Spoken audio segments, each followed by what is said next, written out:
What's good is Unconventional AF with Jaleel Wavy back with a new episode. It's the best podcast that you've never heard. I have two things today.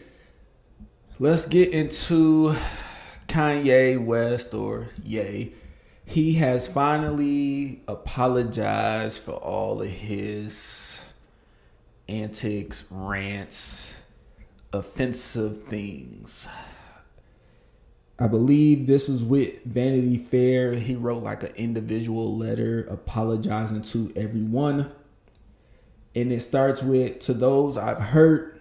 That's the title of it. 25 years ago, I was in a car accident that broke my jaw and caused injury to the right frontal lobe of my brain. At the time, I was focused on visible damage, the fracture, the swelling, and the immediate physical trauma. The deeper injury and the one inside my skull went unnoticed. Comprehensive scans were not done. Neurological exams were limited, and the possibility of frontal lobe injury was never raised. It wasn't properly diagnosed until 2023.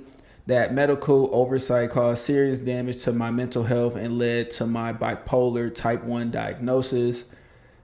He also goes on to say, "I lost touch with reality. Things got worse the longer I ignored the problem. I said and did things I deeply regret. Some of the people I loved the most are treated the worst. You endure fear, confusion, humiliation, and the exhaustion of trying to have someone who was at times unrecognizable." He also apologizes to the black community and the Jewish community.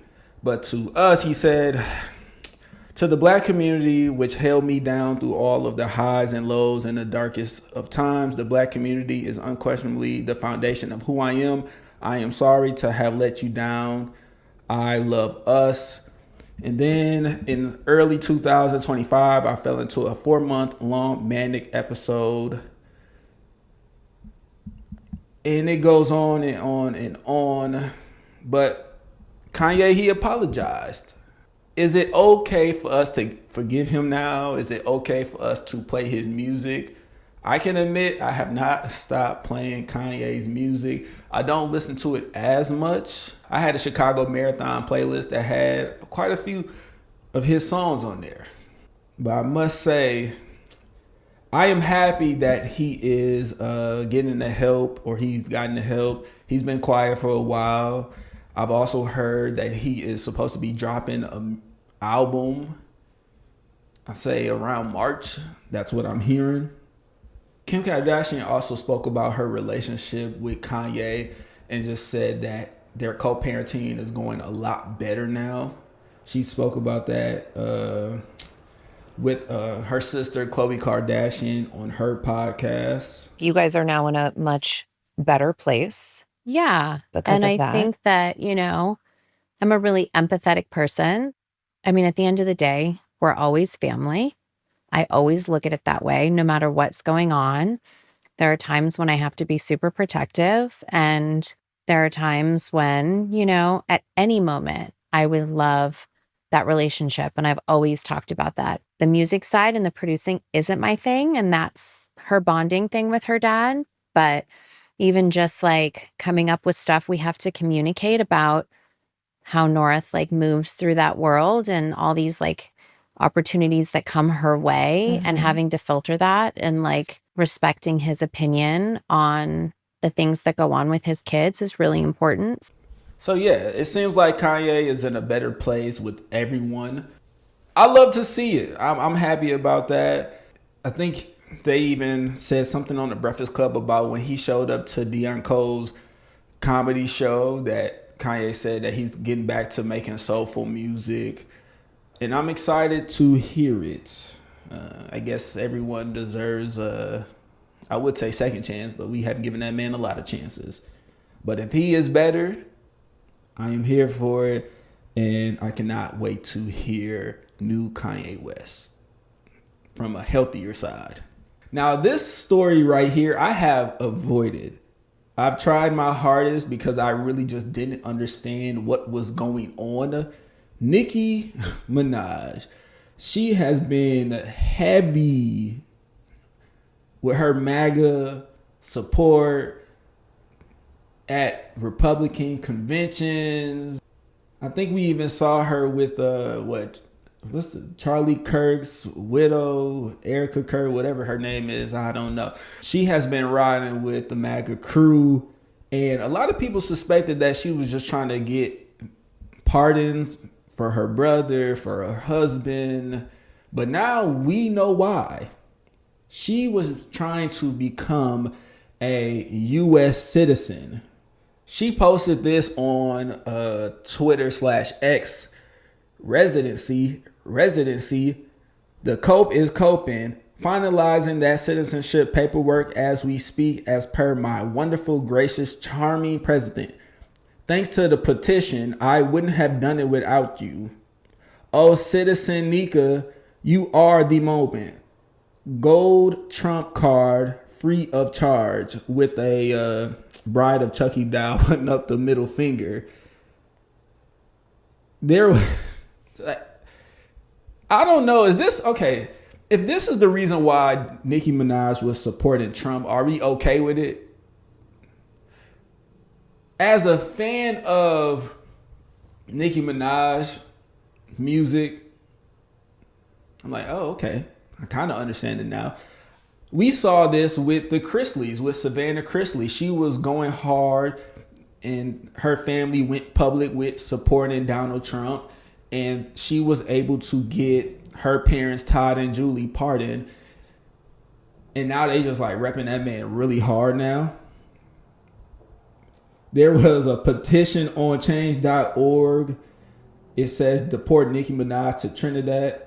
It had 1.7 million signatures. I also have a video that was posted on TikTok. This was crazy. Hello guys, I'm with my favorite president, the best president of all time.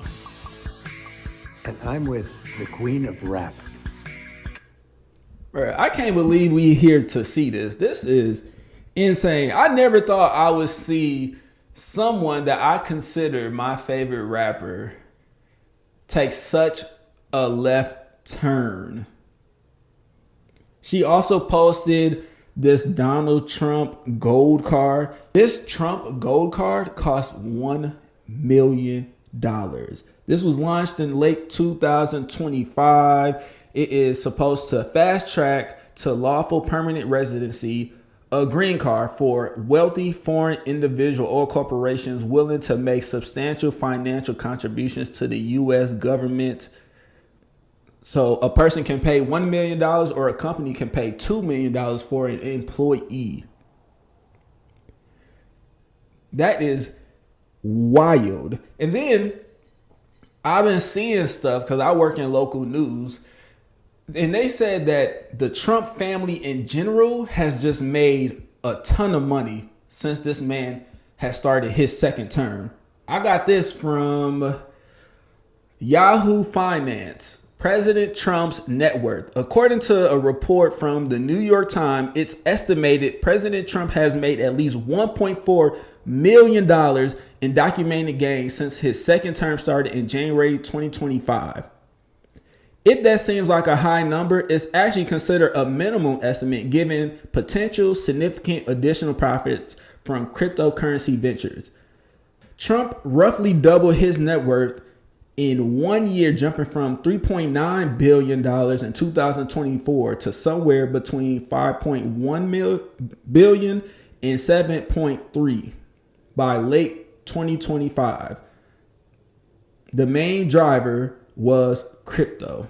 Now, you also know that they said that he was actually in a tight spot financially before he became president the first time. And now this man is making billions of dollars in his second term.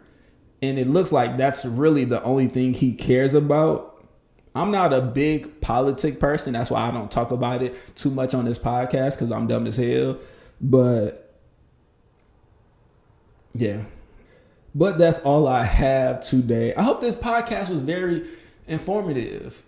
I try to give a lot of facts read from actual articles. I try to do my best. And if I can't read, oh well. Make sure you follow Jaleel Wavy and Unconventional AF on Instagram and TikTok. Subscribe to the podcast on YouTube, Spotify, Apple. Thank you for listening.